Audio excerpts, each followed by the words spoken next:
morning, everyone. It is 9:32, and this is the February 27th, 2025 Board of Directors meeting. We do have all members of the board present, so we're going to go ahead and get started. First on the agenda is approval of the minutes from the January 23rd, 2025 meeting. Assuming everybody's had an opportunity to read and digest the minutes, are there any amendments or changes that are offered? And if not, we can assume they are approved by consent. Dr. Glass, you're up.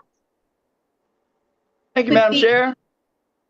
Happy February to everyone. End of February.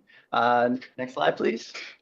Nothing for me. I went this month. Deputy Furketic had $90 for a business meal, which that per diem did not cover the whole cost. And we're all thankful that we're present at the lunch. We were hosting we had two of them. My expense hasn't been processed yet, but it's just been processed just to make the report. But we had to have two new employees in the executive office, and they're showing great work so far. But anyway, that's what that expense was. Next slide. Meetings to highlight. I had a great time in my alma mater during a networking night. And I also had a great conversation with a company called Bloom Energy. Maybe Mr. Botts, we could talk about, they do fuel cells that power microgrids, and they like to partner, and we'll see how that goes. And SAS has come together with a decent proposal that Ms. Latnick is reviewing on how we could partner with them on supporting flood mitigation in Crisfield. And we might even host all of the data for their devices that measure, flood levels, water levels, and then help Crisfield mitigate all of the flooding that they have. If you've ever been down to Crisfield, they have regular sunny day flooding sometimes just from the moon and wave action. And let me see. Other than that, lots of obviously, the session is going on. I didn't put a slide together, but we finished our budget hearings this week.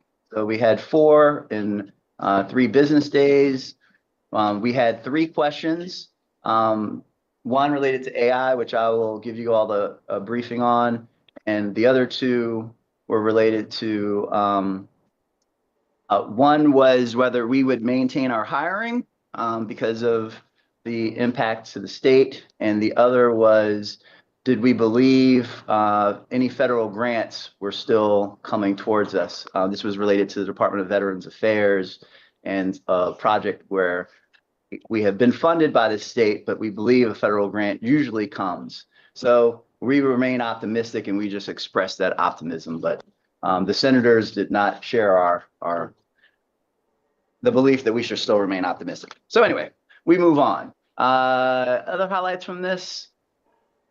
Oh, a new opportunity with the Prince George's County Board of Education. So Prince George's County is a major client, top 3 client, but we do not work with their Board of Education. One of my former colleagues from MDOT is now their chief of sustainability and is interested in partnering with us on education and outreach and how their school district.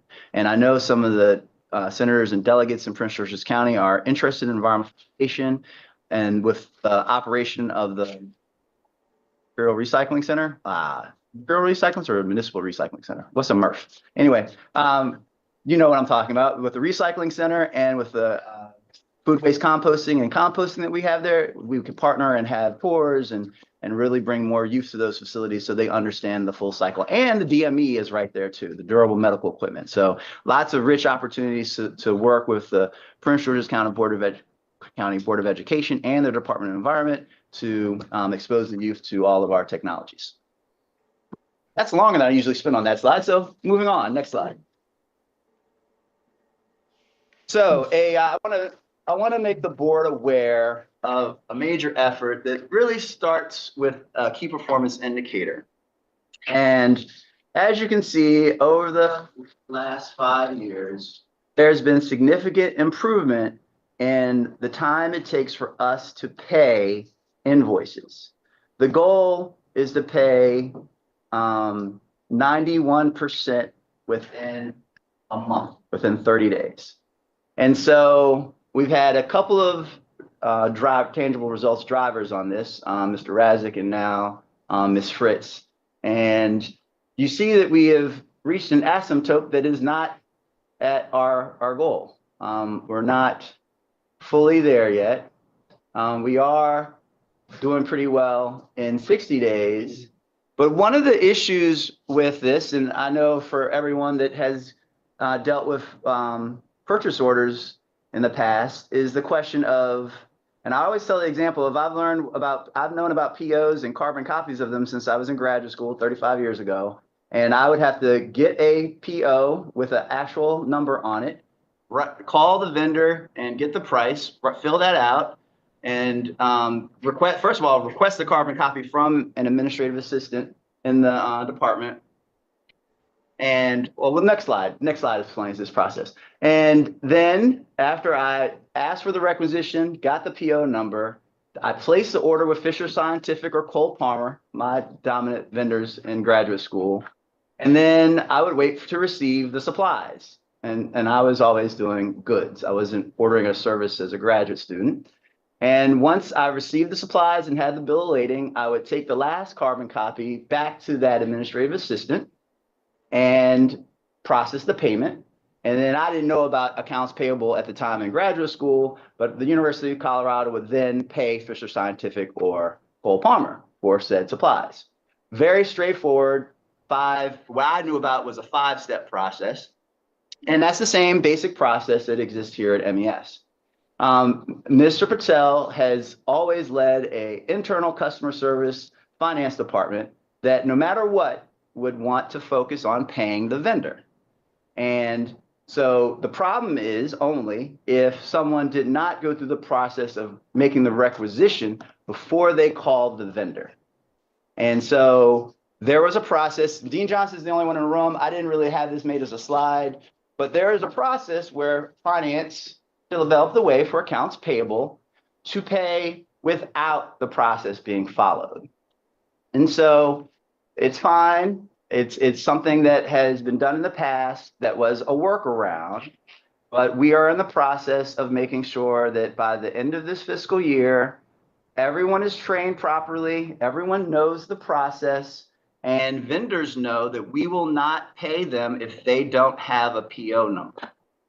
So it might seem like it's minutia or it's too detailed. I know the chair has been involved with procurement for most of her career, so I know that most of you in your own organizations understand the basic processing of a purchase order. Now what happened was, that's good to speak. I spoke to the senior leaders at a quarterly meeting about this. It was a robust conversation, the kind of conflict conversation you need to get progress. And then I spoke to the entire agency about it in an all teams meeting. And so this is what I'm built for. This is what I love, this type of leadership, communication. So some of the senior leaders decided to hold a meeting and try to rectify this without my involvement. And it did not turn out well. It was not a productive meeting. And this happened on Monday. This happened this week. So hearing the responses, we have formed a project improvement team, a PIT team of senior leaders, primarily administration and finance. And we are going to go through not just our purchase order process, which is what my question and my direction started with, but we are going to go back over the rules for the procurement card, which sits below POs as a value. And then we're going to go through the procurement, we're going to go over the rules for the procurement POs. And then we're going to go through the process of our service contracts. So all of these sit below your review level. They're below $25,000, all right? And then they get into the gap of contracts between $25,000 and $200,000. So in my 5 years, I've never participated in a deep dive of all these processes. But I think it's critical in the next quarter to refine these make sure that Workday is in sync with all of these rules, make sure the senior leadership has bought into the changes, and that we present these to you all by the close of this fiscal year in June. Because after our human resources, after human capital management, with our business model, I believe how we procure goods and services and how we make sure that we are clear of our rules and we work on being best in class in how we do this. And now, if go back to the last slide, you can see we've had improvement, but we stay below what is best in class in our country. So that dotted line is really a state goal and a best business goal, right? There are always going to be not exceptions. I don't want to use the audit term of exceptions, but there are going to be invoices that come in and it was the PO is not on there because of the vendor's mistake, not ours, right? There are always going to be things that are late, but we can do better. And what I expressed in both the quarterly meeting, the strategic advance meeting, and the all teams meeting is, you know, we're not here to accept not being best in class, right? We're an independent state agency. We're still wearing the badge. We're government workers, but we will strive to be the best because that's what MES is about. So I'm going to stop my lecture. I do want to ask if any of the board members have any questions or comments on this project. I believe in the PIT team that's been formed, and I believe we will find success. So any questions? So the question I have, and following similar things, is if you're not there, things don't move. You need to make sure that there are things that will happen. I was involved once. They were trying to get a series of working groups. I wasn't involved. Nobody ever came to a meeting. I called a meeting, everybody came. Yes. Okay, and I divided them up across other lines so they couldn't sit there and bitch about each other. So the idea is you're gonna have to have leadership, but leadership an arm ahead, away. I'm leading the process improvement team. Comments or questions from other board members? All right. I don't think I can't see. I can't use the content bars in the way. Keep us okay. Ms. Jose. Thank you. So Dr. Glass, with the PO, the previous slide or the next slide, I believe, I thought that was standard practice that you couldn't get paid until a PO was issued for most state agencies. For instance, if there was a contract that we approved and the PO issued by procurement is February 1st, the contractor cannot submit any invoice prior to that February 1st date. Am I wrong, or was that being followed, or is that what you're trying to rectify? So can you ask that one more time? Just so I. Yeah, so the purchase order, the date that the purchase order is issued is the date that the contractor can start billing on that project. If I'm understanding this right, are you saying that they could get paid prior to the PO being issued, or am I misunderstanding that? They would not. I'll ask Mr. Hammett to correct me if I make a mistake in this statement because AP reports to him. It's not that the contractor would be paid if there was no PO. It's that the negotiations / agreement by a staff member to receive goods or services would have been done before a requisition was placed for the PO, and then finance would get a bill. They would get an invoice, no PO number, but it was because we never knew, AP never knew through Workday that a agreement was made. So in essence, and I've chosen not to go down to identify individual people in this, just to be clear, right? But in the past, there have been agreements made for services or goods without following any of this process, and then a bill is received by AP, okay? And so to rectify that, and AP would work through, they would call, they would then create a requisition and a PO number to put on the invoice, to have associated with the invoice, and then they would process payment. So this is a behavior modification end of a workaround that we're really implementing. So it's different than your statement. So I got, isn't that something that should have been caught in the financial audit when you're auditing, that these kind of practices would have been caught, that we were not putting out POs after the requisition. So that's something, and again, I can bring that up in the audit committee, but it's something that I believe the financial audit should have at least noted. Depends on the level of financial audit you're talking about. So RSM does not audit that detail. And there's then, I don't know, I don't believe that, I don't know, Mr. Patel, I'll add a couple of things. First, Ms. Jones, you mentioned about the contracts. So the contracts definitely goes through the process, you know, and there's a written contract, then the negotiations happen, the terms get changed, and it is signed, and then the people are given, say, a notice to proceed. And so that is all done before the first contract or invoice comes in there.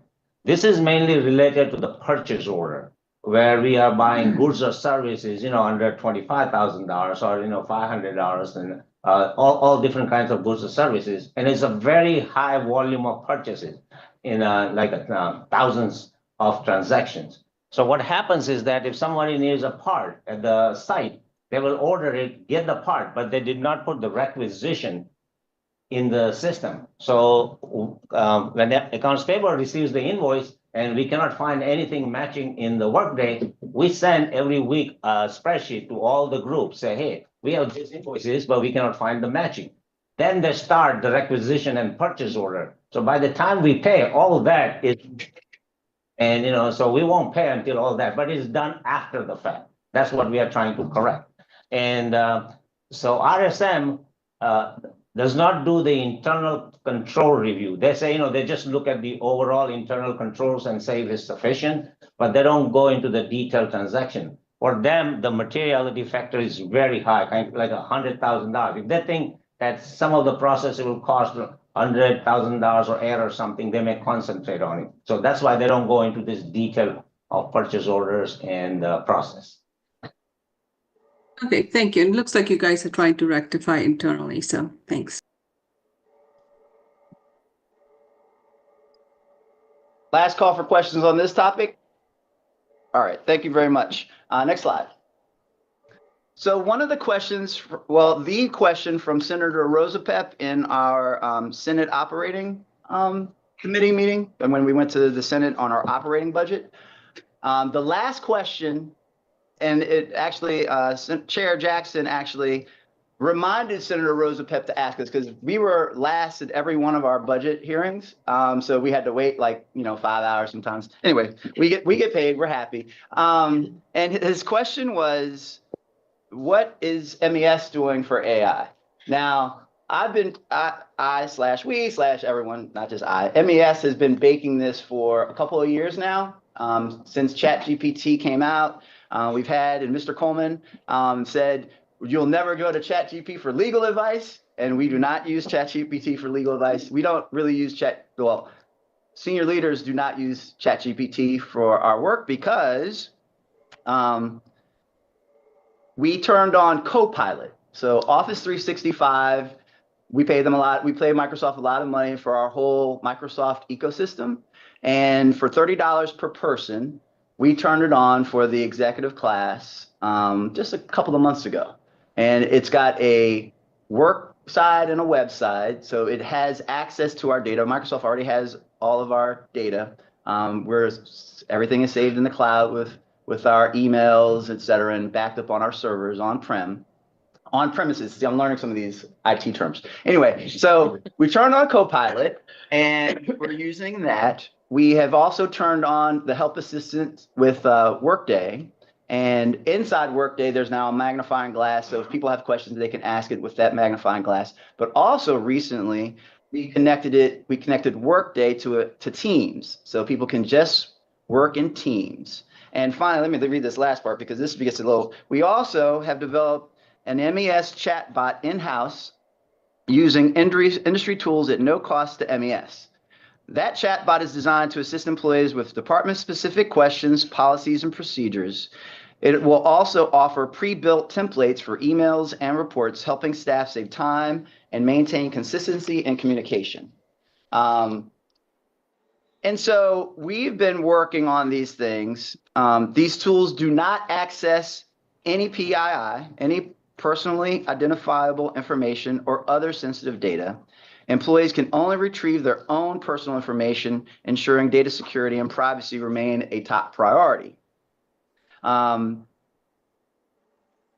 Senator Rosapep, after I explained this off the top of my head, which I was proud of myself for doing because I did not prepare any notes related to that, he gave us a 90% comparison to all other state agencies with the work we've been doing so far, which made me very happy. He can be hard to, please sometimes. And this further just commits, we're committed to continue to improve and increase our efficiency and support our employees with this technology that is changing how people do business all over the world. And as with everything MES, if some of our state clients, county clients have an environmental way to connect this technology to their work and they would like our assistance for a fee, we'll be happy to help them too.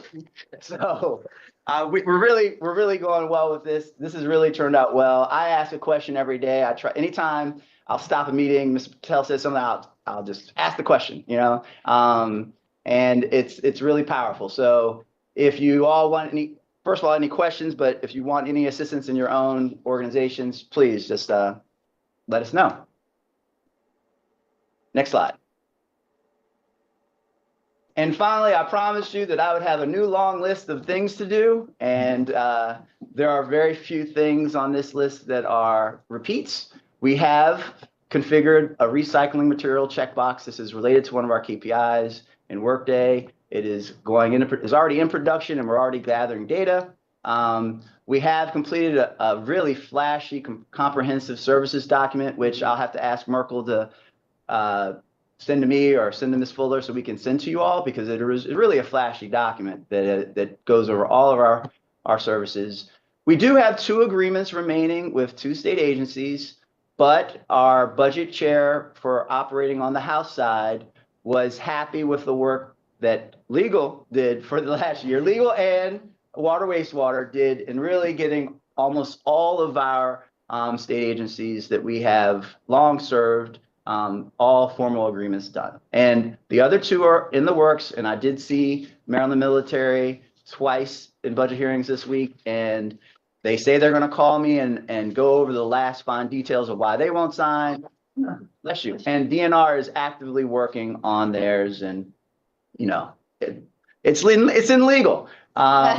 We have had, I want to look up the number, both our fellowship and our rotational program, our internship and our rotational fellowship, they end tomorrow. So the application period ends tomorrow.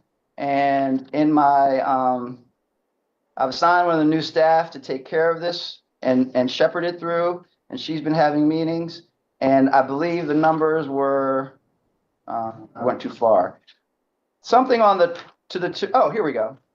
We have 184 applicants for 1 position for the rotational fellowship for the environmental specialists. And we have 42 engineers. And then so the staff member has started triaging all of those resumes. And we have 50 to 60 great, just her definition, great environmental specialists. And we have 10 great engineers that we will go through an interview process with to go into this rotational fellowship. A lot of magna cum laudes, a lot of master's degrees, even though this was really targeted at bachelor's, and a lot of referring some of these talented individuals to other job openings we have, and soon to, once we get through the process, to our colleagues in other agencies that they may be able to follow up with these talented people to get them jobs. So, and the others are all going to be in process, and there's, I'll define them later, but supplier invoice payment process, that's related to the PO, purchase order, than all procurement stuff. So And next slide, I think that's it. That's it. That's it. Any questions? Do you have enough things to do? I like to stay busy, Dean Johnson. I like to stay busy. You pay me a lot of money. You all pay me a lot of money to stay busy and continuously improve, and I'm committed to that. Thank you. Thank you, Madam Chair. Thank you, Dr. Glass. Next up, we have Ms. Furketic to discuss the BEST program. Good morning, everyone. I want to give you an update on how we're coming with our goals for this year. And so I know you all received this information, so I'm not going to go in a lot of detail unless you have questions. But our first goal is safety. Employees have been completing their driver safety training course, and we're doing pretty well. Groups are 80 to 90% complete. So we're making progress there. Safety is conducting the CPR first aid classes like they were told, like they said they were going to. The next training session is March. And then safety is assigned team members and continues to develop group-specific training materials. We want to make sure that each group, you know, they have different functions and that they all have something related to what they do, not just some generic thing across the board, which we're already doing. So everything's coming along well. It's on track. We should make that goal. The next goal is education. Thank you, Pam. And we're supposed to be training on new and amended policies through the third quarter. So that one is in progress. The BEST committee is working with staff to gather a list of new policies or guidelines that have been approved by the board. So we're working on that. Our 6 health and wellness events are going well. We just had yoga this past month, and I will be running a class in May. So anybody interested, come on down. We're going to be doing high intensity interval training. And I'll try not to kill anybody. The next one is your group 101 for onboarding. What we wanted to do was make sure, you know, we do a general onboarding for new staff that comes in, but it's very general. It's what MES is about, you know, what different things are going on, getting into workday, things like that. And we need to have something set up for each individual group. You know, what is doing onboarding for tests, doing onboarding for EDR, water, wastewater, same thing. So they're working on that. And then the lunch and learn is going really well. We were going to hold 6. It was a goal. We've already had 5. And we're going to have another one in March with communications, talking about different things that, you know, they have set up templates. They have set up different things, how to set up proposals. We've been talking about all that. So communications is doing the next one. Okay, DEI. Okay, sexual harassment training, prevention training is going really well. 82% of employees have completed it so far. Pam has in-person and virtual sessions going on. She's had some this month. She's got some next month, and she expects to be done in April. Diversity training is complete. So that one is good. And we achieved that goal back in October with a 96.2% completion rate. And then EEO overview training is in progress. Oh, the pronouns, which isn't listed in here, but pronouns, they're working on a proper pronoun etiquette training. So we're going to have a state representative from the Moore-Miller administration to visit with the leadership here in May to talk about LGBTQ+ agenda and proper pronoun etiquette. Okay. Customer and community service. The managing directors and division chiefs have been spending time at their operational facilities every month. That's going really well. That one will be met easily. The community service volunteer activities is also going well. We had I'm trying to think, was it January when we did the food bank, Anne Arundel County Food Bank. EDR is having a Barks event, which is the rescue facility. We're going to be walking dogs. And then water wastewater is doing the Sandy Point Beach cleanup again this April. So that was fun. And then the Maryland Charity Campaign, we met our goal. We exceeded the goal actually by 5.25%. Environment. The operating groups have completed the greenhouse gas report and it was submitted in January. We have been working on grant applications. We've had 4 out of 5 submitted. This one, everybody has done a good job looking for grants. Things are kind of dicey right now. We'll see how this goes, but it's not for lack of trying. That grants are becoming more scarce, at least with this current administration. And then Earth Day, that one's going to be on track, but that Earth Day is not till April. So come April, this one should be complete. And then the last goal, administrative enhancements. That's goal, yeah. Okay, we have some issues here. Billable labor sales, and Hammett will get into this when he talks. Billable labor was at 1.34% as of December. Everybody is working hard, trying to increase labor sales. They are working hard, but we're not there yet. Hopefully we will be. Okay, 5% average quarterly vacancy rate. We are actually, but let me just say for the record, we're doing really great, and I will let Ramona tell you what we've done. It's fantastic. Yesterday's report we got, and it was like, holy cow. So let's see, career fair events. Staff from all groups have been participating in recruitment events. We've been at local schools. It's, everybody's getting out there, and our vacancy rate reflects this. So this is good. Now, the last thing that I want to mention, let me go back. Let me skip the small business first and just say agency-wide training on new employee performance review, which is in Workday, is occurring. The process is streamlined. We're going to see how it goes. Fingers crossed, everybody's being optimistic, but we'll see. Now, the SBR. This is, we had the goalpost change. After we set this goal, we were doing really well. The goal, the state goal was like 18%, and we were within a few percentage points. It looked really good, and that was based on, I'm trying to think how we did this, but what they did to us, instead of just looking at the number of procurements, basically, and the percentage of procurements that we've done, they are now looking at dollars for contracts that are awarded.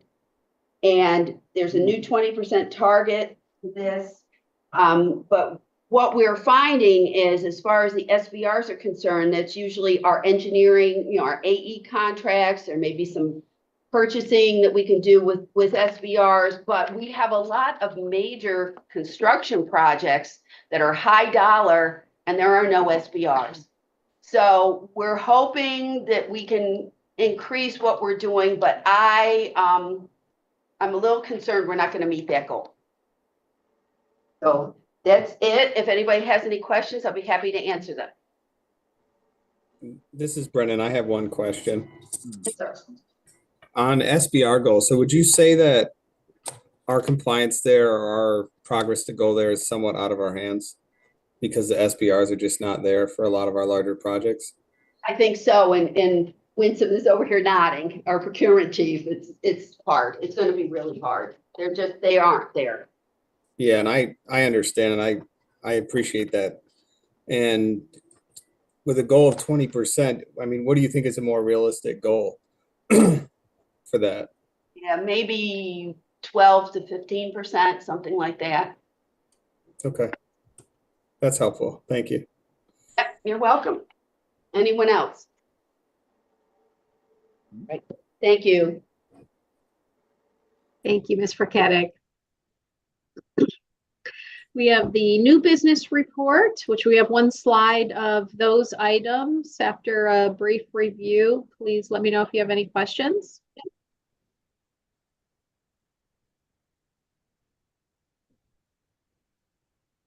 Okay, and next we have the financial report. Mr. Patel. Good morning, everybody. So let's start with the financial presentation. As you can see, the blue bar on the left is fiscal year 24 actual, which was 23.9 million. The fiscal year 25 actual is 24.2 million, which is 1.34% up, which is a good news. The other green bar is the fiscal year 25 budget. And the fiscal year 25 budget was projected at a 5% increase over fiscal year 24 billable labor. We are not reaching that. Right now, we, as I said, the fiscal year 25 is only 1.34% up. So we're still 3.5% short on reaching the budget. I wouldn't say that is a bad news, but I'll just tell you it is not so good news.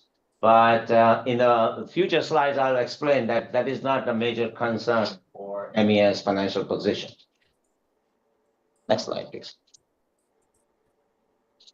So as you can see here, the actual fiscal year 24, fiscal year 25, and budget, and then the difference between the fiscal year 25 billable labor versus fiscal year 24 and actual versus budget.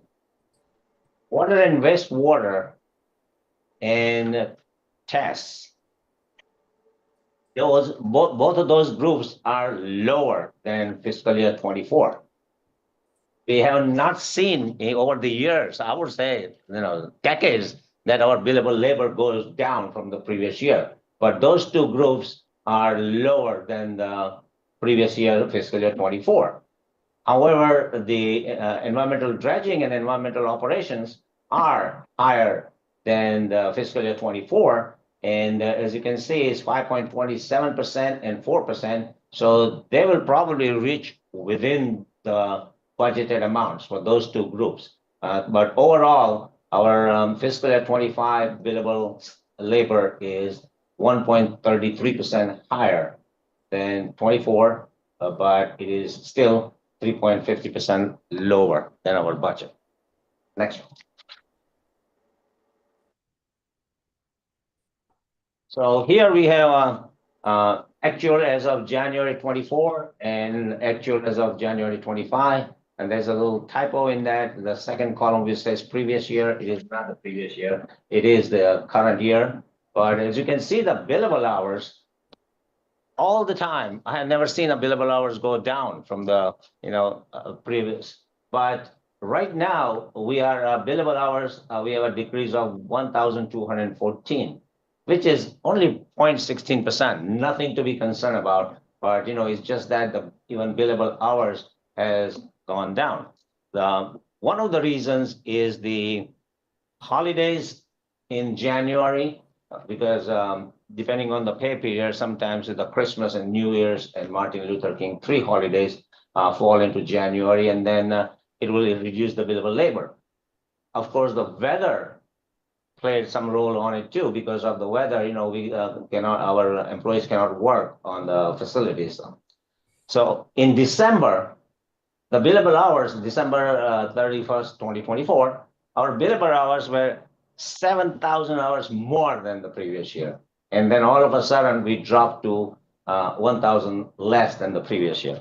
As I say, it is not a concern because when we plan the billable labors, we have billable the overhead recovery revenues and all that, but then there is overhead expenses also. So if you, I'll explain in the next slide that overall MES does not have a concern about the earnings or financial position. Excellent.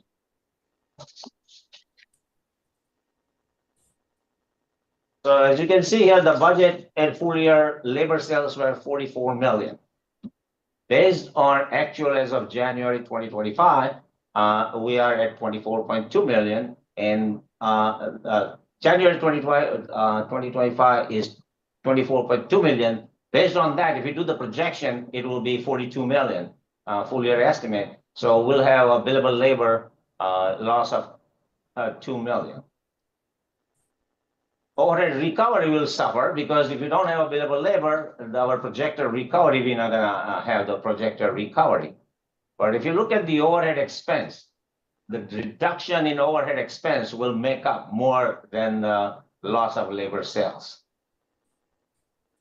We project the overhead expense based on all overhead positions will be fully occupied all year long, which is not the case. And we know that that is not the case, but that is the cushion that is there. That is in the worst case scenario, the overhead expenses will be 17.6 million, which is not going to happen. So this reduction in billable labor is the reduction in overhead expense and the reduction in billable labor are offsetting. So as you can see, the overall increase in net assets, which was our net earnings, as 5 million. Even under current condition, we estimate that it will be 6.2 million at the end of the fiscal year because our overhead expenses are substantially down. And it's not only the overhead labor. We watch Dr. Glass, and finance meet, and they watch every time, which overhead cost centers are going over the budget, and we adjust the expenses accordingly. So in conclusion, we have nothing to concern about the available labor. Of course, we are limited in our marketing efforts. We cannot take this and say, go out and get some more business because we are limited for it. But the good news is it's still up over the last year. And hopefully it will even get better for the rest of the year. But the financial position is very good, and we're gonna beat our net earnings target. Any questions so far? Madam Chair. So I agree financially we're sound. But what happens in the extreme, up or down, and what could drive that?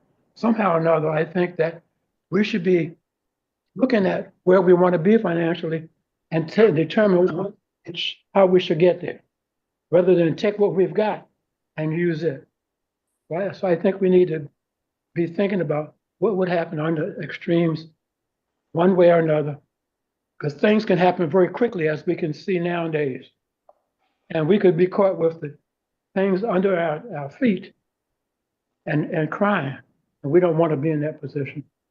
So we have a contingency fund for that, so for a short term is not gonna affect that much, but if it's something that continues for a very long term, we have to have change in our business model, because we probably may have to let go of some of the projects, try to fit in the other existing project. And the most benefiting strategy is to provide the customer service, excellent customer service, technical expertise to our current customers. And hopefully that will be a growth area that will balance a little bit. But, if it's, as you mentioned, if something drastic happens, we have a contingency fund to take care of it for short term.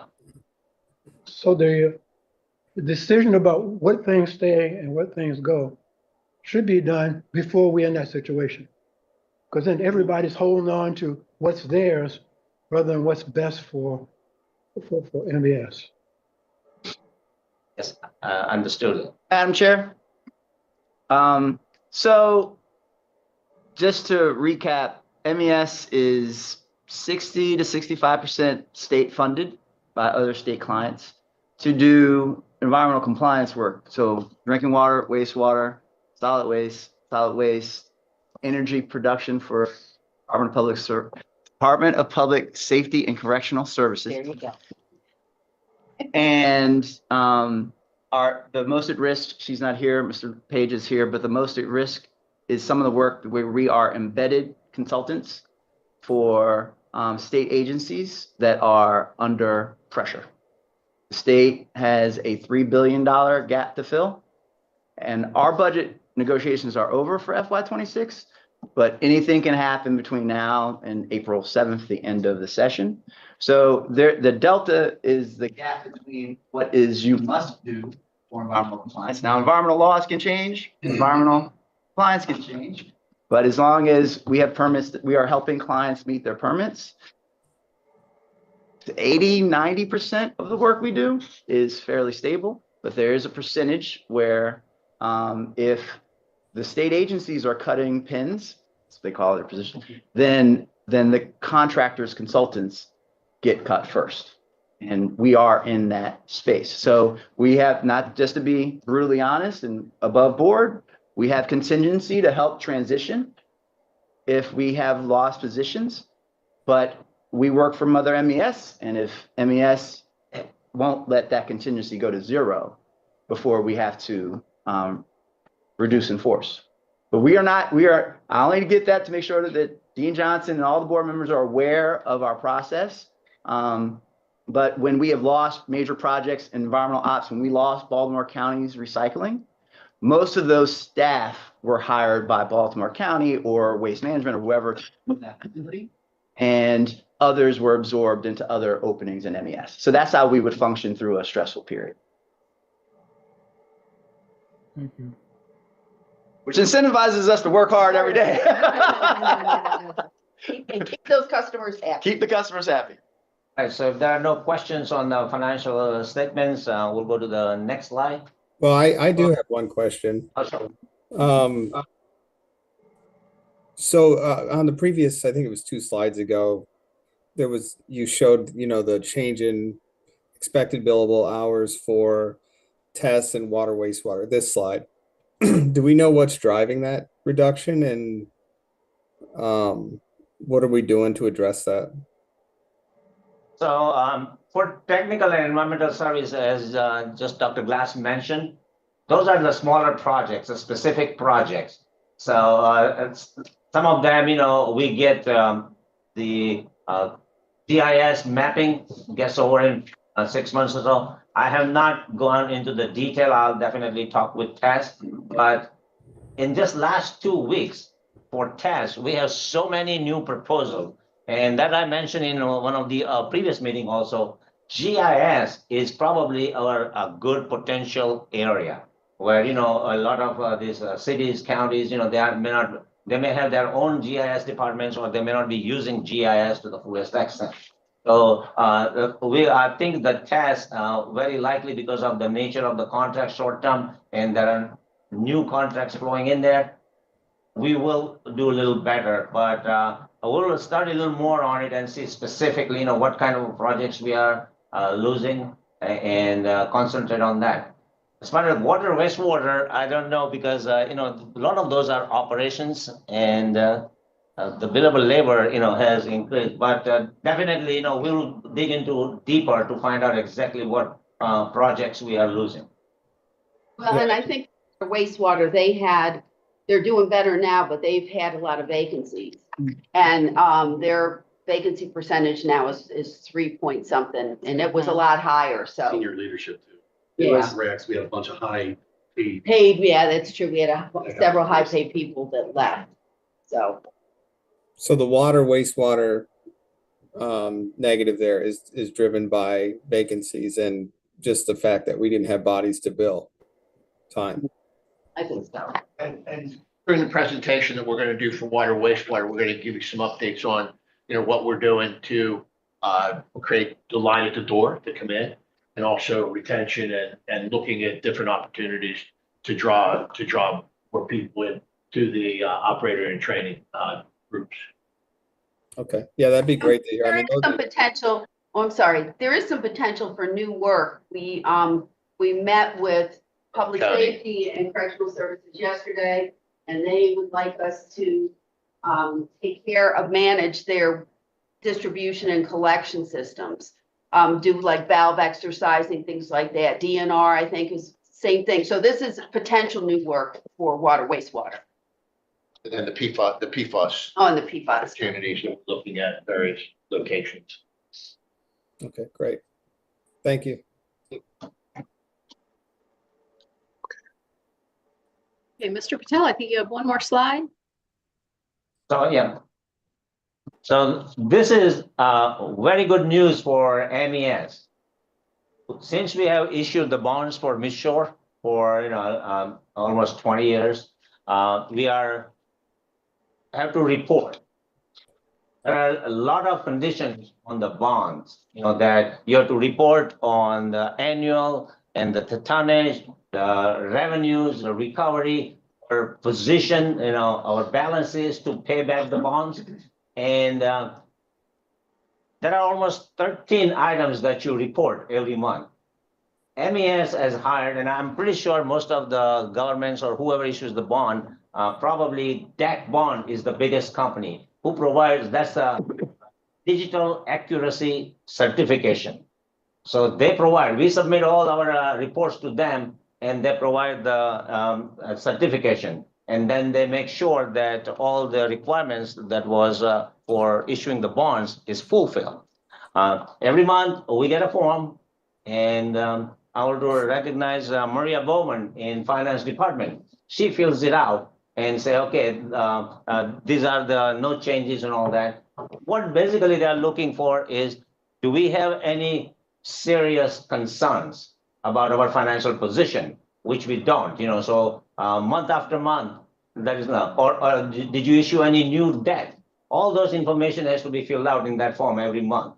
And since we have an easy job because, we are in a good financial position, we don't issue too many new debts and all that. So it's a standard process. And then every year, then we have to give a full disclosure, which is the population by the counties, how much is the trash, what's the revenues, what's expected revenue. And I want to thank all the counties, including Madam Chair's Kent County. They prepare all these financial statements and then send it to us, which we send it to DEC Bond, and we never had the questions about it. And I also want to mention Gary Lasacco from, who is operating the Midshore and other projects from environmental operations. He keeps a very accurate record. So this is a good recognition. They did not invite me to the ceremony, but this is a 5 years of excellence in reporting for the bonds. And this is very timely because now we are ready to issue $25 million in bonds. And this is a little prestigious certificate that, we can assure everybody that we have complied for 5 years and we will comply furthermore. Thank you and congratulations. Thank you. Ms. Jones with the Human Resources Report. Thank you. Good morning. Next slide. So we are currently, our vacancy rate is currently at 3.1% that was reported here. As Deputy Kedek mentioned, there was a great report that came out yesterday, and we are below 3% as of yesterday. Next slide. You can see our year over year, we are about 1% different or decrease in vacancy rate from last year this time. So we continue to move in the right direction. Next slide, please.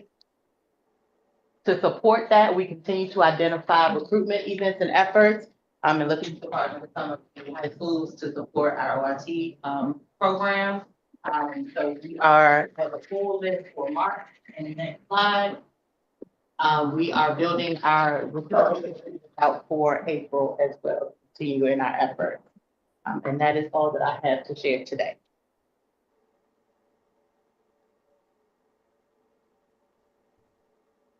Thank you, Ms. Jones. Are there any questions?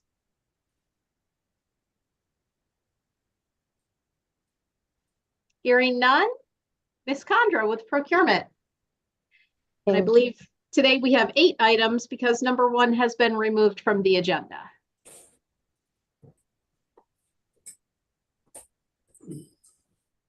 Chairman, item 2. This is for the environmental operations and for Montgomery County, and the project is compost facility, and it was awarded to Burmer All Roads.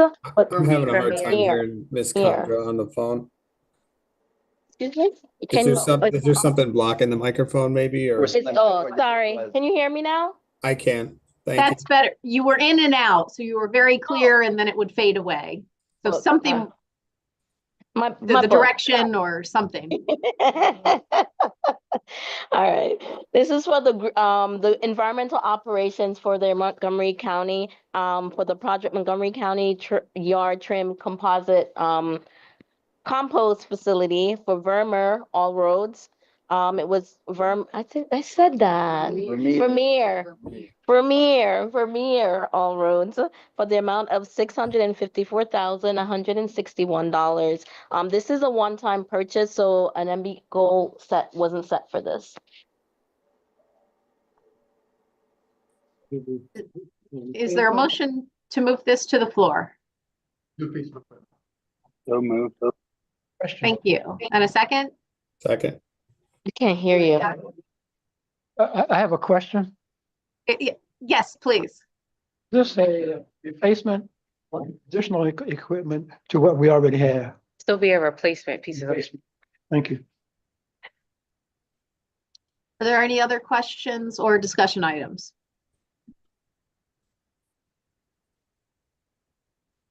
Hearing none, all those in favor, please raise your right hand and say aye. Aye. Aye. Any opposed? And the ayes have it. Number 3.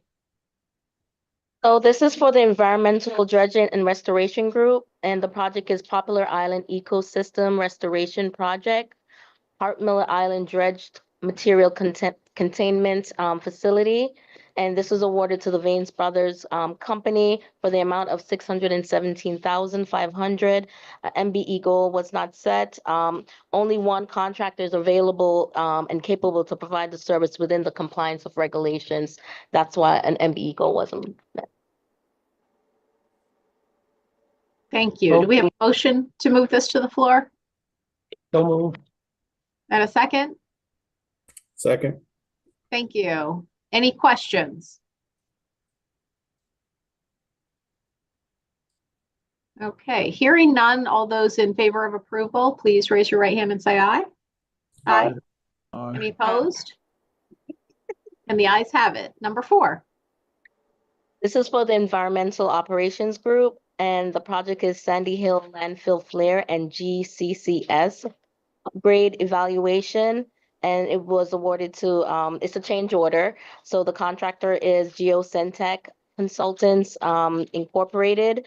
This is the first change order for the amount of $244,033.56, which increased the total contract amount to $263,000.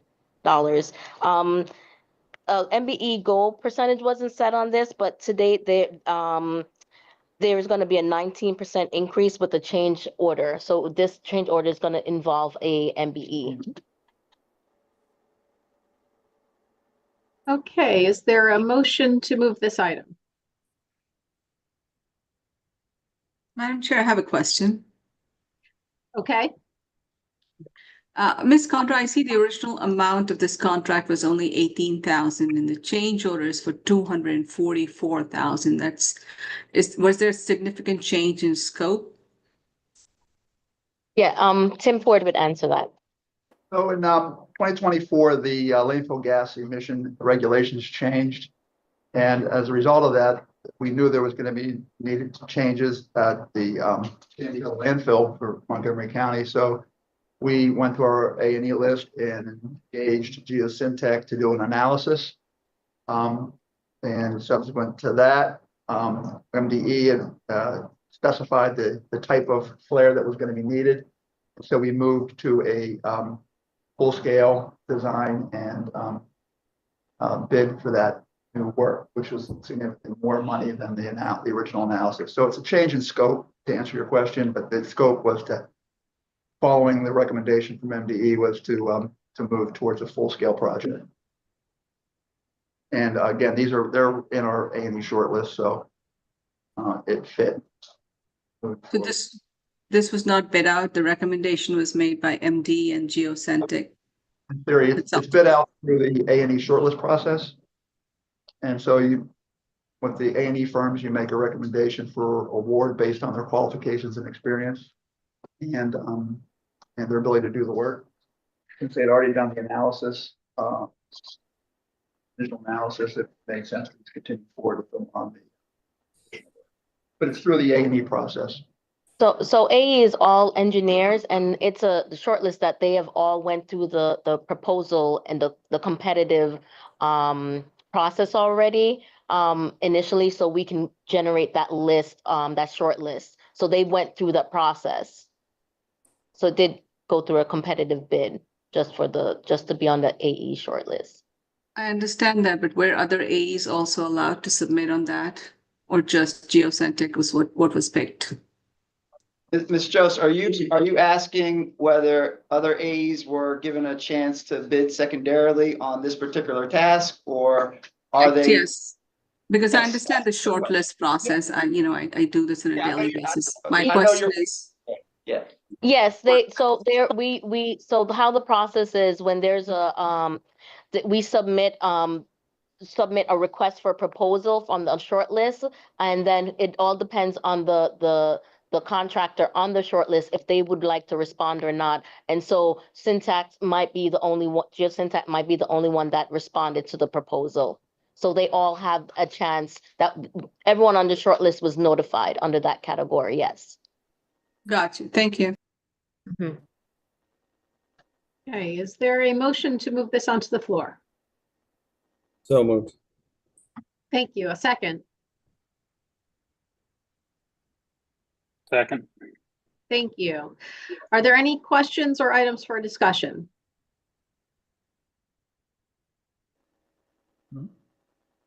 Okay, hearing none. All those in favor of approval, please raise your right hand and say aye.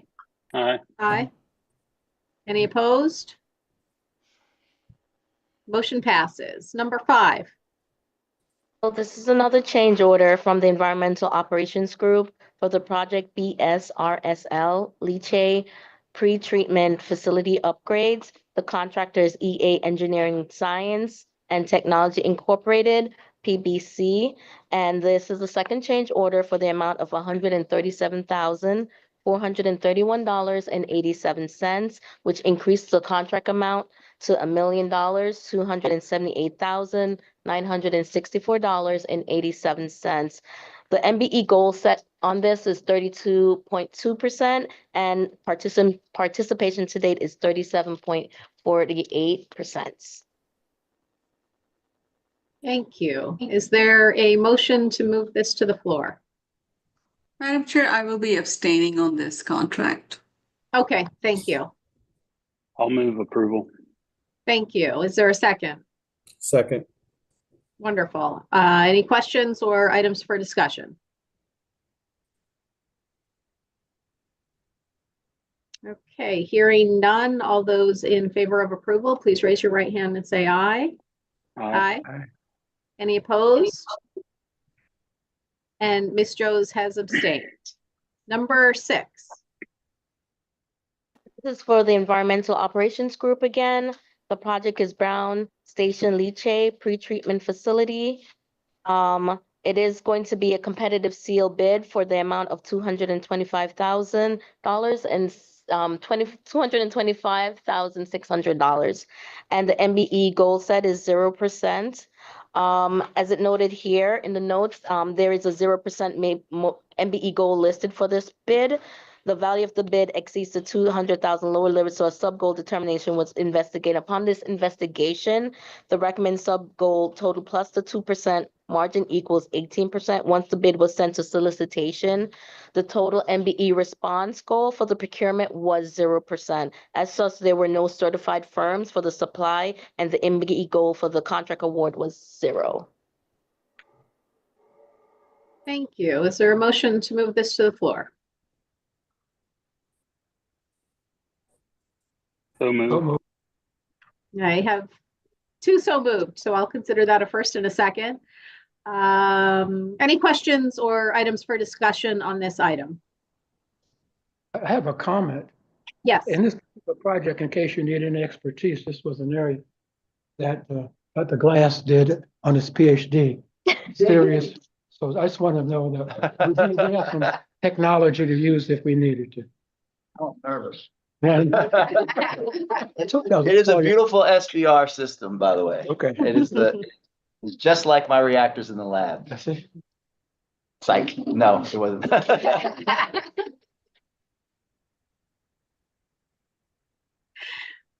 Okay, all those in favor of approving number 6, please raise your right hand and say aye. Aye. Aye. Aye. Any opposed? Unanimous approval. Number 7. So this is for the Environmental Operations Group again for their solid waste for the project Prince George's County Material Recycling Facility, their baler feed conveyor upgrades. This is awarded to Van Dyke Baler Corp. For the amount of $372,114.75. The MBE goal is 0. This is a sole source and there were limited opportunities for MBE participation. Thank you. Is there a motion to approve?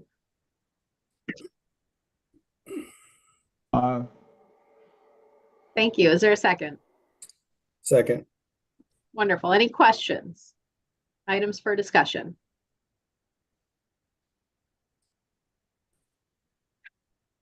Okay, hearing none. All those in favor, please raise your right hand and say aye. Aye. Aye. Any opposed? And the ayes have it. Number 8. So this is for the Technical and Environmental Services Group for the project 2026 Hazard Mitigation Plan Update. It was awarded to ACOM. Again, ACOM is from one of our shortlists for GIS, and for the amount of $214,802.85. And the MBE goal set for this is 81.7%. Is there a motion to move this to the floor? I just have a question, Madam Chair. Yes. That's a significant, very huge MBE goal was at 81%. Is that correct? Yes. Self-perform. No, I know, so They're sub. right at the work. Subbed. Best test. Yeah. Do you know any details on it? Not the initial, I just know that the 81% is accurate and they're using subs to get that level because I believe it's with the planners and that kind of stuff that they're subbing that out to use. Hear that, Ms. Joss? Yeah, thank you. This goes down as the highest MBE goal I've ever seen. Does it cover for everything else? It's a small dollar amount that does it today. But obviously AECOM has the network to do it. Okay, is there a motion to move this to the floor? So moved. Thank you. Is there a second? Second. Thank you. Are there any other questions or items of discussion for procurement item number 8? Okay, hearing none. All those in favor, raise your right hand and say aye.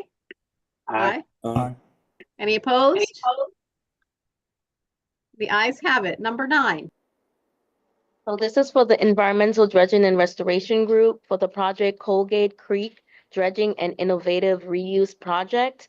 It is going to be a competitive sealed bid, and it's estimated to be approximately $14,340,000.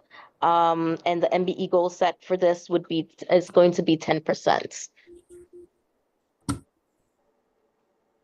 Is there a motion to move this to the floor?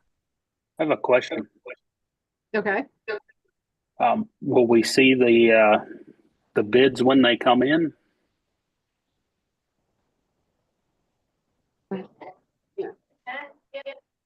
Once they're open, once they're public? Yeah. They're open, it's supposed to be. Is it okay? Okay, yeah, please, come address. Guys, in front. We're on a fast schedule and luckily we had procurement help us meet this goal for our client.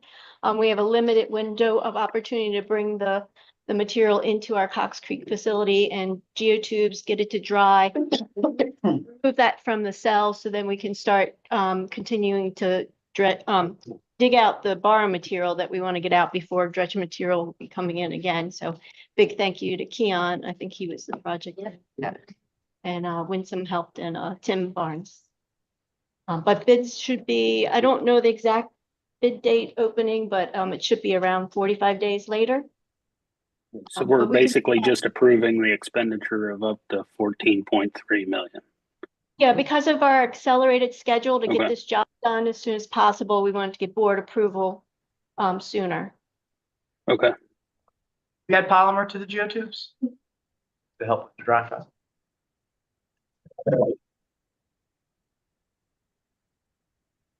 Okay, is there a motion to move this to the floor?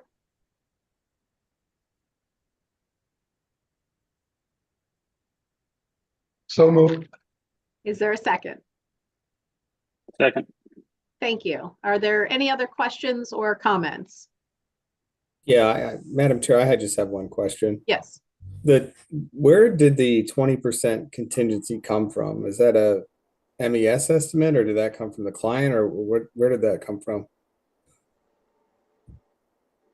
From us, we just want to make sure that we have enough capacity that we won't have to go to the board again to bother you.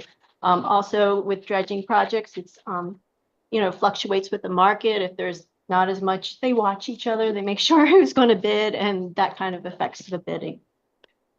So we expect the bid to come in around 12 and the 20% is there just in case? Or is the 20% there for change orders later? Not for change orders. We would come back for, or at least notify I think. Yeah. But no, it's not for change orders. It's just to make sure that we have sufficient capacity for board approval. But gosh, I hope it's a lot less, get the best price we can. Okay, thank you. I have a question, Yes. Madam Chair. Yes. So this has not been advertised as of yet. It's going out tomorrow. Correct. And you're putting out the bids out already, so most bidders would know what's the cost you're looking for. So is that something that you typically do? No, I don't prefer to because people see things and then they think that's your budget. I see this. Yeah. But Then you have to compete. but because we wanted to make sure that we slow nothing down on this project and that we advertise as soon as possible and get bids as soon as possible so we can start sooner. But now they know your bid because this is public information. Yeah, but that's everyone. But hopefully there's still enough competition out there that will garner a very competitive bid. Fingers crossed.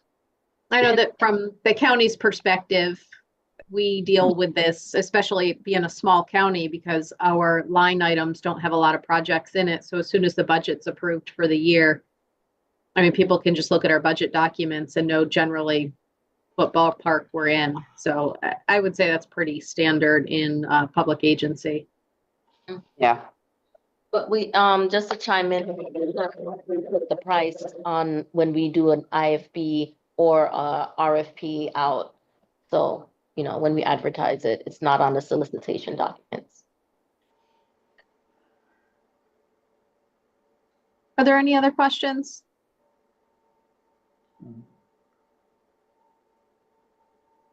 Okay, hearing none, all those in favor of approval, please raise your right hand and say aye.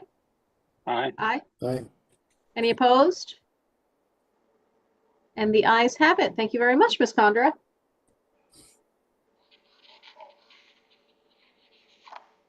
And next up, we have. Can I ask, Yes, ask a little, Judge Smolkin. little question here? Absolutely. Every one of these, it has the bottom part is 200, 250, whatever. So we're looking at essentially looking at people who are, very close to having money that is now on deck, but we also have more money that keeps on going up. I mean, we're having this tremendous amount of money going up and up and up. as everybody knows, I think. Maybe it'll change, but it has it now. So we're looking this at 250. Why not go up to 250 or 300 to get, the fact that it's small. And we got it sitting there as 2,000 as opposed to 250 or something like that. And I noticed that we did here, how many of them did we have that were under what's down there today? I mean, can anybody have any idea of, or whether, or any way to get these things to get up a little bit? Madam Chair? Yeah. So Judge Smolkin, these are set. I don't want to misspeak. I don't know if it's, I believe it's statute. If it's not statute, it's regulatory. But my authority ends at 200,000, and it's required either in statute or regulation that we notify you between 25,000 and 200,000. And since it was just changed or reaffirmed a few years ago, we're not going to go back for inflationary purposes on this to discuss. We have increased some of the contingency. We have a bill, it's in the BRFA, the Budget Reconciliation and Financing Act, to adjust some of our contingencies for projects, for ECI, for state reimbursable, for only whatever, DNR, not DNR, just the two, not state reimbursable. So we are doing some things to adjust for inflation, but this is a reporting function and a mitigation of problem function, and that's why it's in this range. Okay, I just wanted to see whether there's some way to get this, not having more than 10 or 15 or however that are doing this, but that's fine. I just wondered what was where all is coming from and whether there is something going up a hill that will not necessarily be, much more than $2,000 or $5,000. Okay, thank you. Thank you.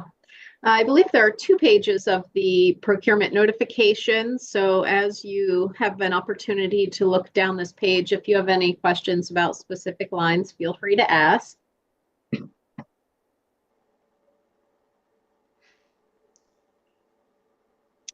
Thank you. Legal report, Ms. Carroll.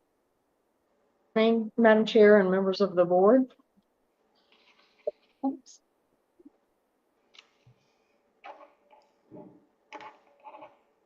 Dr. Glass had mentioned in his report about the status of the agreements with other state agencies and noted that it was in legal. And there are two agreements that are still in progress. But I just wanted to recognize the work that Eric Hartlaub and Pam Fuller have done on that. They have taken the lead and done most of the work on that project, and I would like to thank them for that. That's been a lot of work. Also, Mr. Patel had reported on the award that MES received from DAC Bonds. And I wanted to say that MES's fine record on that is going to should make the paperwork preparation on the bond financing easier. And wanted to let the board know that we do have Whiteford Taylor Preston on board as bond counsel for that transaction, and PFM is on board as a financial advisor. But the law firm and PFM were also involved in the 2018 transaction and the 2020 transaction. So that's helpful for continuity. And PFM also had done some work on the Midshore 2 extension. So they're familiar with that change. So I think all of that is going to help make that preparation of that transaction easier. We are in the final throes of the hiring process. Our vacant assistant attorney general position. I am hoping that I will be able to introduce our new assistant attorney general at the next board meeting. And the last thing I have is another reminder that ethics disclosures are due on April 30th. That's all I have. And thank you for that reminder. I know I have received, I'll confirm that I've received an email from the Ethics Commission telling me that it's ready to go. So I'm sure the rest of you have as well. A reminder that the board has to send me a copy for the board files once you've done that. Thank you. Anyone has so far. Are there any questions about the reporting before we move on?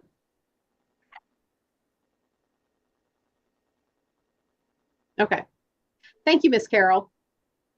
Next up, we have the group updates, and we are going to start with environmental operations. I believe we have Ms. Danielle Wilson with us today. Mr. Ford, are you going to introduce? I sure am. Topic? Thank you. It was my pleasure to introduce Ms. Danielle Wilson, who is Deputy Division Chief for our Montgomery County operations. I'm embarrassed by saying she's one of our rising stars, and I'm looking forward to her presentation and glad to introduce her to the board. Hi, everyone. Thank you so much. So I'm here to talk with y'all today about conveyor number 2 at our Montgomery County Material Resource Recovery Facility. So that is our commingled recycling plant. Next slide, please. So at the Montgomery County MRF, it plays an important role in the Montgomery County recycling program. The volume of commingled material continues to increase as the county expands its recycling awareness through outreach. The commingled plant is over 30 years old, and the current equipment was installed about 20 years ago. Next slide, please. In 2023, we noticed that we had a significant amount of downtime. It was determined that conveyor number 2 was the main culprit of this. The conveyor moves the material from the tipping floor to the different sorting stations. So we need to make sure that we found a solution to this problem as soon as possible. To increase productivity, we approached the county to complete major repairs. And we suggested that we do the major repair, which would include shutting down the plant for a significant amount of time. We received client approval, and we contracted with Motion Industries in July of 2024 to do the repairs. Next slide, please. We were able to pull a couple pictures of the repair. So the first on the left-hand side, which says demolition of the conveyor number 2, is just a picture of the contractors removing portions of the conveyor. So it's a very tight space. So they're removing a conveyor underneath of another conveyor. So they're kind of just moving in there as well. The material is still placed there. So we kind of have to move a lot of things in order to remove the conveyor. So the demo started, and that's just a picture of that. On the right-hand side where it says portion of a broken chain and belt, the larger piece in the middle is the belt. And then as you can see, it's I wish I had like a pointer so I could point to it. But what you see in the middle is the broken chain. Thank you. Is the broken chain. So it was in disrepair. It needed to be changed out. So just so you can kind of see the condition that it was in at that point. Next slide, please. So in order to get this done, we had about a 16-week lead time with Motion. The conveyor and the components that needed to be repaired were fabricated in Canada and China. So the material was shipped from Canada and China by air and then transported to the facility. On about 1/6, the contractor and their subcontractors arrived on site to begin their mobilization and setup. 1/16, the actual demo began. And from there, we were down officially on 1/16 once the demo began, and installation took place on 1/20. The work was conducted each day. So they worked the full 16 days we were offline until we came back up online on 1/30. On January 30th, we conducted a dry run just to make sure everything was running well. And then by the 31st, we were totally back up online, and we've been back up online since. We're knocking on wood. We're hoping that we will sustain, and we're very glad for the work that was done. So it took a significant amount of effort to get this done. So giving a major shout out to the team at the Montgomery County MRF, which is Dale Yonker, David Schaefer, and Carl Palmer, who led the charge in making sure this got done within the time limit of the 16 weeks and on target for the client so that we did not have any additional shutdown time and were able to get back up and running. Oh, that they work long hours side by side. Correct. Yes. That's impressive. All for my update. Thank you. Good job. Water, wastewater, you're up next. Mr. Lipinski, would you like to introduce your guests? I would. I was gonna try to play the Chicago Bull introduction song. Go through all these folks, but I'll just. Tip Bradshaw, he's our manager of water wastewater operations for the northern and central regions. Jen Guatango is the division chief water wastewater for the north and central region, and then Joe Wright is the manager of water wastewater operations for our eastern, southern, and western region. And with that intro, I'm going to step aside and let them take over. All right, thank you, Matt. Good morning, everyone. I just want to brief the board this morning on some of the enhancements that the Water Wastewater Group is looking to make to our operator and training program. There's a couple of reasons for it. Obviously, with the operator and training program, we want to try to cast as wide a net as possible and attract as many interested, qualified applicants to the program as possible. And we also want to recognize that we have some folks in the program that may be struggling to complete it on time and who otherwise might be a really good employee. So we've got some ideas on ways that we can try to retain those folks. Next slide, please. So I want to begin by sharing an experience that we had last month. We invited the Anne Arundel County Career and Technical Education representatives to Dorsey Run. These are representatives from all of the high schools in Anne Arundel County who work with graduating seniors and trying to place those seniors in vocational careers. So we brought them out to Dorsey Run. We gave them a presentation on the treatment process, the need for and the importance of treatment plant operators, and the role that they play in environmental compliance and public health. They were really interested in the program. We found that a lot of these folks aren't aware that water wastewater is a career option that their students should really consider. So they were really interested in the opportunities that MES presents and the job that we do and the importance of being a treatment plant operator. So we brought them out, we gave them a presentation. We also gave them a tour of the treatment plant, which was led by one of the recent graduates of the program, Mr. Kyle Galla. We let him lead the tour. He did a great job. He answered all of their questions. He explained all of the processes and really showed what is possible when you have an operator who can come through the program and all the things that he's learned from the program. He really did a great job representing the OIT program. So I'd like to thank him for the work that he did. But we'd like to expand this issue. With Anne Arundel County, we're creating a youth OIT position for high school seniors, which would allow students in high school to work for MES during their senior year on a part-time basis to begin their OIT apprenticeship and start accruing some of those hours and the knowledge that they would need to continue in a career in water and wastewater. So we established that with Anne Arundel County, and we're looking forward to receiving quite a few applications from Anne Arundel County this year. So we want to expand that beyond Anne Arundel County. So we're also working with the Department of Labor and the Maryland Apprenticeship and Training Council to establish an amendment to our official OIT program to add this youth OIT component, which will allow us to expand the program to every county in the state. So if there's high school seniors in Prince George's County or Garrett County that are interested in a water wastewater career, we'll already have established contacts in place that we can use to help attract those students and place them at one of our facilities so that they can jumpstart and get started on their career in water and wastewater.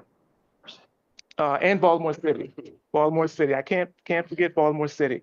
So we think this is a worthwhile effort. We're still working on various approvals and making sure that we get everything approved before we move forward. But that's the general direction that that we want to head with the youth OIT position. Including your approval, yes, absolutely. The HR. And the HR committee, yes. That's correct.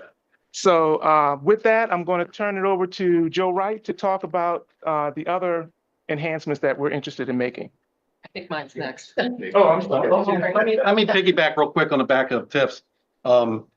I also represent Maryland Environmental Service on the Board of Waterworks, and with this initiative, statewide, our initiative is going to affect the entire state because I've recommended to the board right now, current regulation, you have to have a high school diploma to receive a license, to be a licensed operator. Right now it's up for legal referral through the OAG's office for MDE to get the language, and what we need to do as a board to grant or allow a high school student to carry a temporary license. So it'll help us, but this is going to be a statewide effort. Everybody on the board was open to it because it allows them to tap into the same resource that we're doing. So it's kind of a good move, and we should know something next month. Even though it's got to change language, change law, so it's not going to be a quick one. But yeah, so because we always say the clock doesn't start till you have your license, so we want to make sure these hours that they're attaining goes towards their license. I just want to piggyback. Yeah. Will there be some minimum requirement, classes or teaching that should take place before the students get their degree in order to be able to get the license? It'll be under the same criteria as our OIT program occur, and they'll get the same curriculum, the same studies, the same mentor assignments. So we just get them in the door a little earlier and get them a little head start. So the one I wanted to talk about is updating our OIT job classifications to allow for an education credit for college coursework. Currently, our OIT classifications require a high school degree, but there's no credit for college coursework. We wanted to evaluate if we could entice some more environmental specialist type positions to come into this program. And this was a suggestion by Dr. Glass. And so we evaluated this, and to match the Maryland Board of Waterworks, we thought to provide, which is the licensing board, we thought to provide 1 year of credit. So this would match their program. So what it would be is if you have college coursework of 30 credits of engineering, science, or math, you would get 1 year of credit. It's a maximum of 1 year. You can't get additional if it's beyond that. And what this would do would allow the OIT to start as an OIT 1 and complete the program, assuming they pass their tests and everything else, but then to complete the program in 2 years instead of in 3 years. This would also give them a bump in their starting salary. We looked at this would potentially be a 5% bump if they start as an OIT 1. This would still be less than the environmental specialist classification. The environmental specialist classification would start, I think, about 10% higher than that. But like I said, we wanted to match the Maryland Board of Waterworks so that the time frame is the same. And so they would have 1 year of credit for the college coursework and then 2 years in the program and then become an operator after that. So just to piggyback on Ms.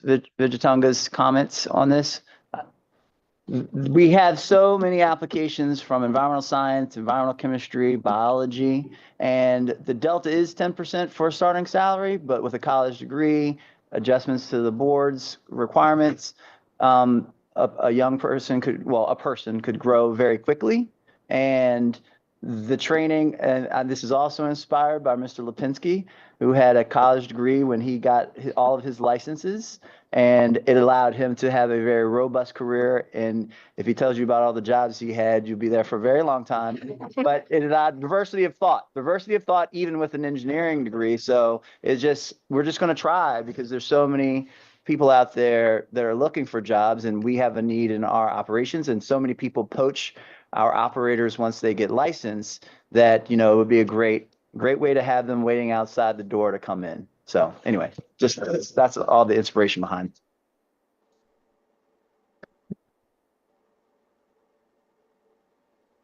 All right, well, I'm gonna piggyback again on the back of hers. Just last week at the Board of Waterworks meeting, something relevant to this came up. Maryland Rural Water Association has a 2-year apprenticeship program, and them and National Rural Water approached the board about granting 1 year of education experience towards their license, because under the current board, you can get 1 year of experience for your college education. So there looks like the board may approve it. That went up for legal referral as well. Legal referral said it was contingent of the board. The TRE committee for the board is going to review the training credits. Credits. I don't know the theater, but the TRE committee, it's about the credits. When you go to courses, you get TRE credits for your license renewal. So they'll look at the curriculum for Maryland Rural Water's apprenticeship program statewide, and looks like they may grant them 1 year of education experience. I raised my hand about our apprenticeship program.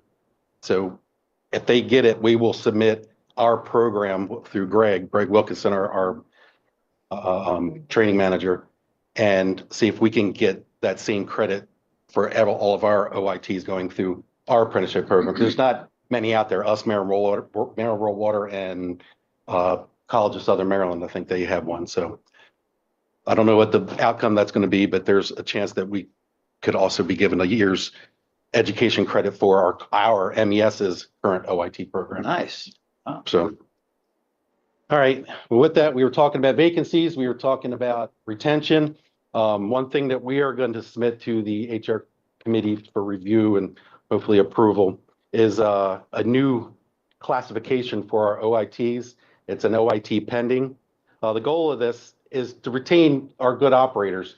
They need some additional time. We have folks that are good operators. They know everything they need to do, but when they sit down for that exam, they struggle. Yes, they get nervous. We're still trying to figure things out on that. Right now, it's a crucial time, difficult to attract people and retain them, especially for our industry, because not everybody's. We're trying to get people to knock down the door to come to us, but it's just we're not getting that. So to try to retain some of our folks, the current program we have, our current policy we have under the apprenticeship program, as you come to your second year, the OIT 1, to become an OIT 2, you have to pass a certification. Without the certification under the policy, we give them 90 days. We say, here's 90 days. You don't pass it, you're going to terminate your unknown caller. To try to, as Matt calls it, the exception rather than the rule, we're going to present a OIT pending classification. Under this classification, folks that hit that 2-year window, if they have not passed their exam or met the qualifications to become an OIT 2, we would put them as an OIT pending. OIT pending, at that point, you would receive, you would be responsible for exams. At that point, you probably have already hit your max under our policy. You're responsible for your exams out of your pocket and on your own time. You'll get no PBC, so no annual raise. Instead of being terminated, your pay will be frozen where you're at, and no best. The hope is they go over there, and before the annual increase and the best come into play, they'll pass the exam, and we put them right back in the lane as an OIT 2 and back in the program. There's a considerable investment in here, almost 120,000 plus when you talk about books, salaries, the mentors. I mean, there's a lot of effort goes in these OITs. We're holding our supervisors a little more accountable on upfront if people are just not going to make it, to try to weed them out early. But this is, again, the exception rather than the rule, and we'll be presenting this out there for this pending position to be able to retain our folks, get them over there. Right now, we're sitting at just around 50 OITs, a little under that. And I think we have maybe 2 people in this position that this would benefit us and them. So again, the goal is not to have anyone in this position. We kind of look at this as like the pink jumpsuit for prisons. You got some prisons, can't make the prisoners look silly. So you don't, as an OIT, you don't want to be an OIT pending because it's kind of a negative thing, but it's also keeps them employed, and that's a what we're looking for and help us out. So we'll be submitting that soon. No pink jumpsuits. No pink jumpsuits. Any questions before they go anywhere? I just want to add the executive team has been working on some HR policies, and we're preparing to. Ms. Fuller hopefully will be notified of a plan to have an HR committee next month off schedule, but we bring about 6 or 7 policies that will become executive team related to HR and these adjustments to the OIT program, which are obviously all need board approval. So we'll go to the HR committee and then come to the board hopefully in late March. If we can get it all done by then. Thank you. I think we all struggle, anybody in county or municipal, the world of water, wastewater, we all struggle with this same, all of these concepts. So I really appreciate, this was beneficial for me in 2 different ways. I appreciate that presentation. Next up, we have a presentation from Environmental Dredging and Restoration. Ms. Dolinar, would you like to lead it?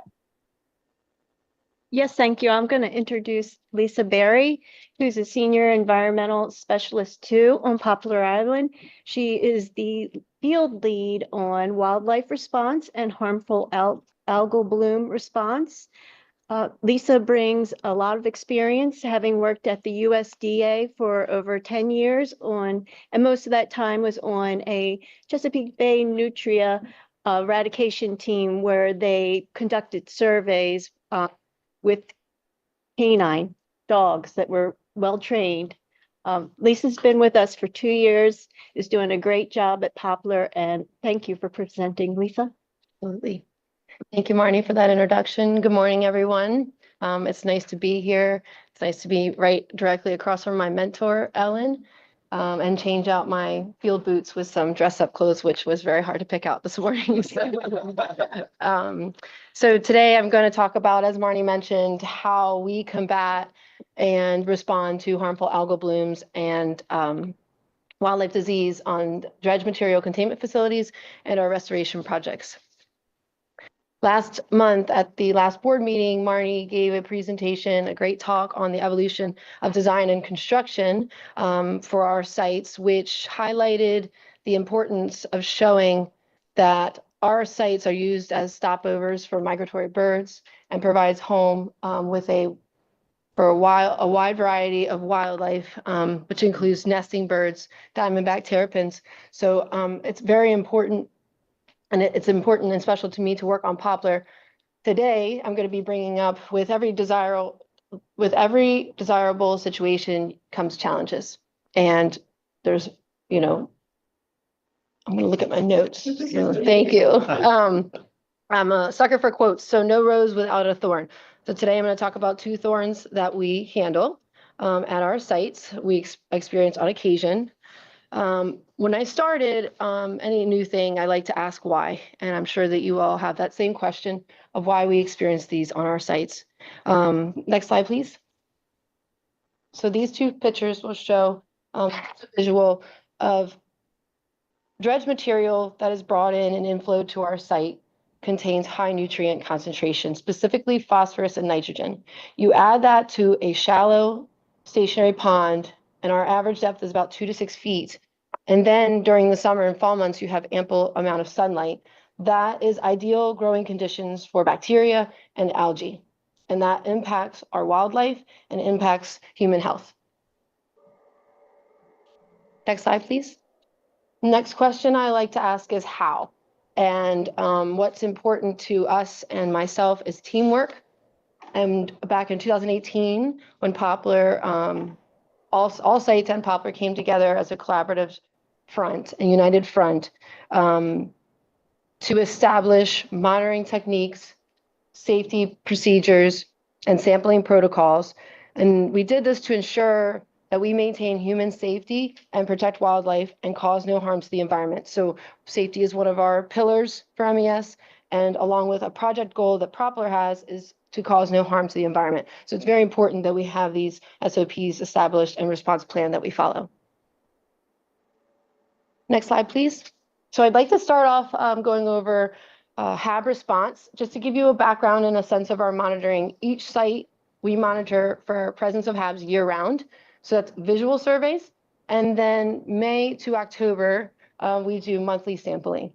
And if one of those samples is verified, the cyanotoxin levels are verified above the no contact threshold that is set by EPA and MDE, then we implement our procedure. So cease movement of water. Water is no longer moved from cell to cell on site, and it's no longer discharged outside of the spillways, outside to the surrounding bay. Then we immediately follow up with notifications to on-site staff, subcontractors, and agency representatives to make sure that they are aware of the HAB, what to do, how to stay safe, and not to contact the water.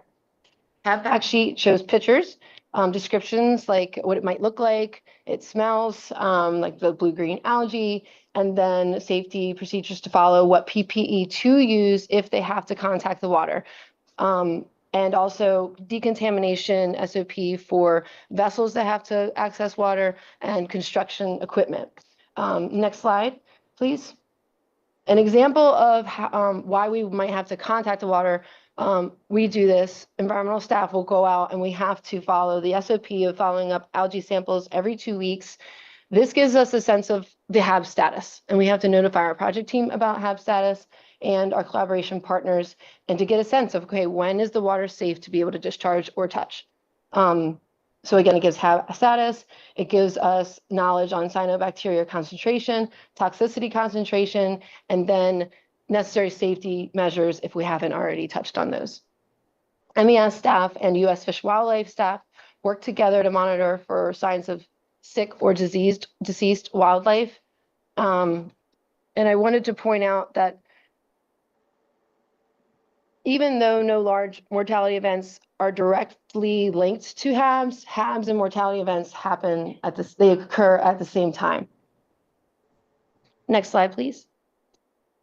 And speaking of mortality, let's switch gears over to wildlife disease response for our sites. If a mortality event takes place, site staff follow everything that's outlined in our wildlife disease coordination plan. These plans are updated, edited every year. And then this year, we are reevaluating our collection protocol and our decontamination protocol to ensure that plans are in place to respond to any high path avian influenza events, because that is of concern right now. So we, just like HAB response, we send out notifications immediately on the onset of the mortality event, and then we continue these weekly. These go to our project team and our collaboration partners, also on-site staff.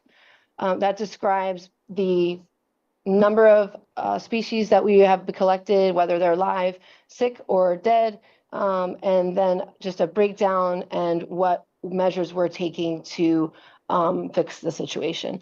Daily field surveys are conducted by MES staff and U.S. Fish and Wildlife staff, following proper protocol and wearing the proper PPE. One member is collecting dead or sick birds, and the other staff member is collecting data and a field log that's transitioned electronically. So it's very detailed log of species, how many birds, where, what guilds, all the fun things that I find fascinating. And then next slide, please.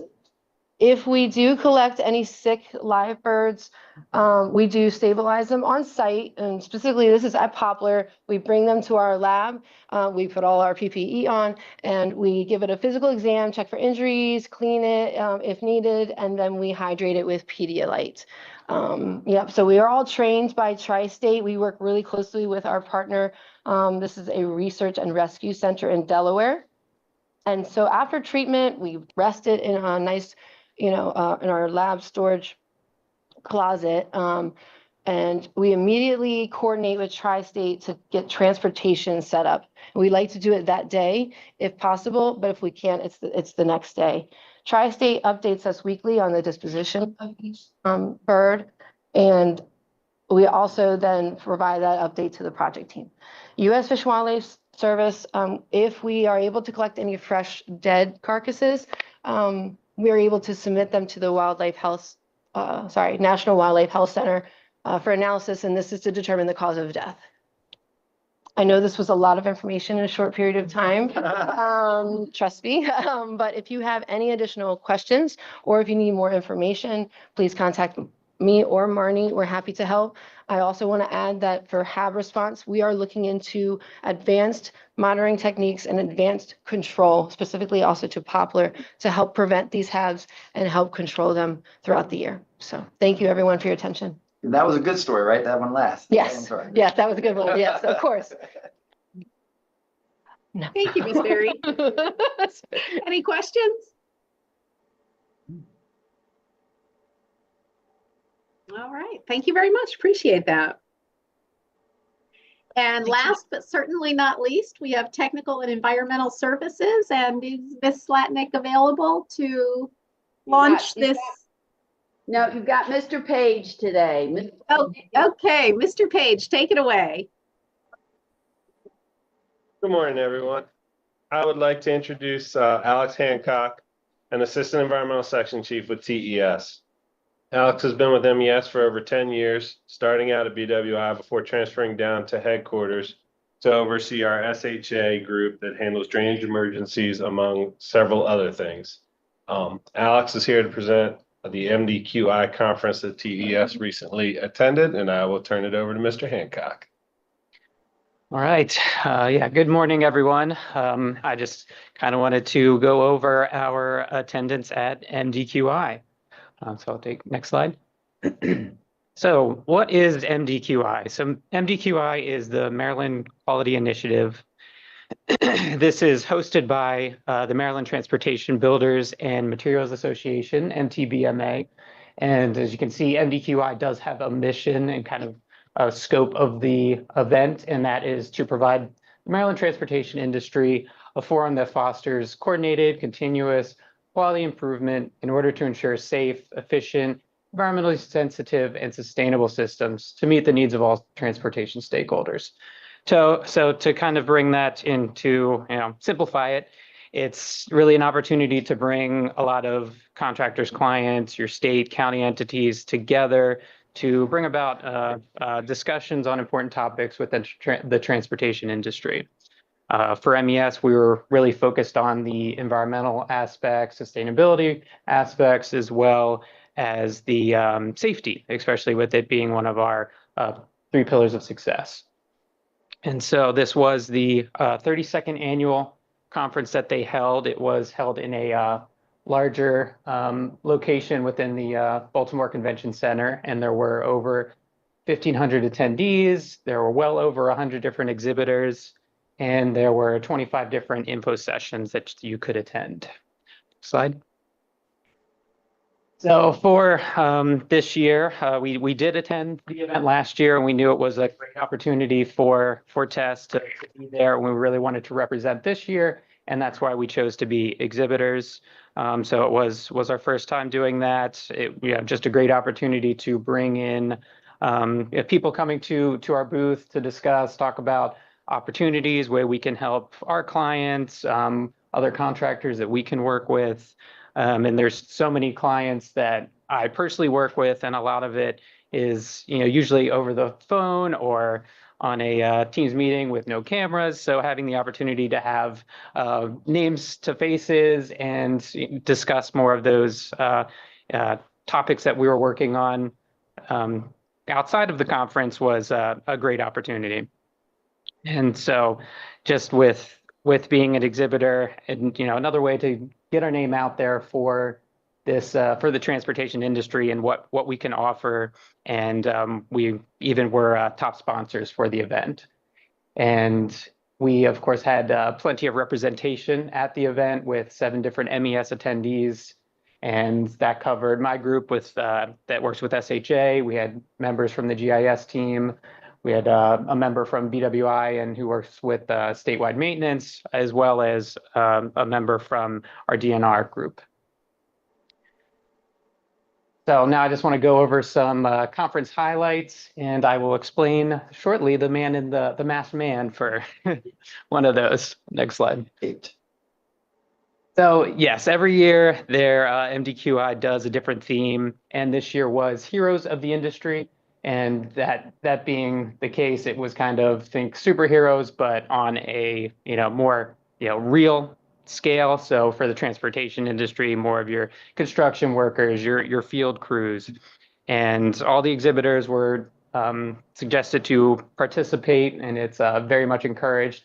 So hence the little fun we had with the theme, and we definitely took the time to decorate our booth accordingly. You can see the city skyline in the back of the one picture, and we also did some other work themed pictures of projects we had worked on, specifically with the drainage work that I work on, and kind of made it a comic book theme and just had fun with it. We of course got a lot of compliments, and it's just a great conversation starter to get people to the booth and just talk about what we can do. Next slide. And so on a more serious note, some of the info sessions that they had were very worthwhile, and all of us got some great information out of them. I was just going to go over a few that we had. One of those personally that I really liked was the discussion about balancing safety and efficiency. So it was kind of bringing together your clients and your contractors and discussing ways to maintain efficiency with your projects and how to get stuff done without sacrificing those safety measures. So, which is really crucial, especially for our work on the working with SHA on the roadways and the drainage emergencies that we have, and just making sure we're maintaining safety for our employees, our contractors that we work with, while also taking into consideration how to get this done quickly. But along with that, I know AI, as we discussed earlier in this meeting, being a big topic, and they were talking about that and embracing the breakthroughs of the innovations and how to use it within the transportation industry. There's also discussion on the national electrical vehicle infrastructure, and that was just looking at the progress, opportunities, and challenges surrounding that program. And then lastly, a very noticeable one was the effects of the Key Bridge collapse, and that was going into the effects of mobility, safety, and logistics surrounding that tragic event. And then lastly, we did enter into the Pinewood Derby, which they hold every year. There were 32 cars. It was the most they had for this event. And we did make it past the first round, and we were made it to the winner's bracket. Unfortunately, we did not make it any farther. And I'm hoping maybe next year we can bring home the trophy, but another opportunity just to get MES's name out there within our transportation industry. Next slide. So just in conclusion, extremely worthwhile event, great to promote the agency, do a lot of networking, and just an extremely beneficial opportunity to have these discussions, meet with our clients, have the face-to-face interactions, and kind of strengthen our relationships with the members who attended. And I can confirm that from our attendance at MDQI within SHA, I know we definitely have a new work opportunity that has developed, and we should be seeing a couple more team members coming on board and having more work opportunities to help out SHA with. So. Thank you, Mr. Hancock. Any questions?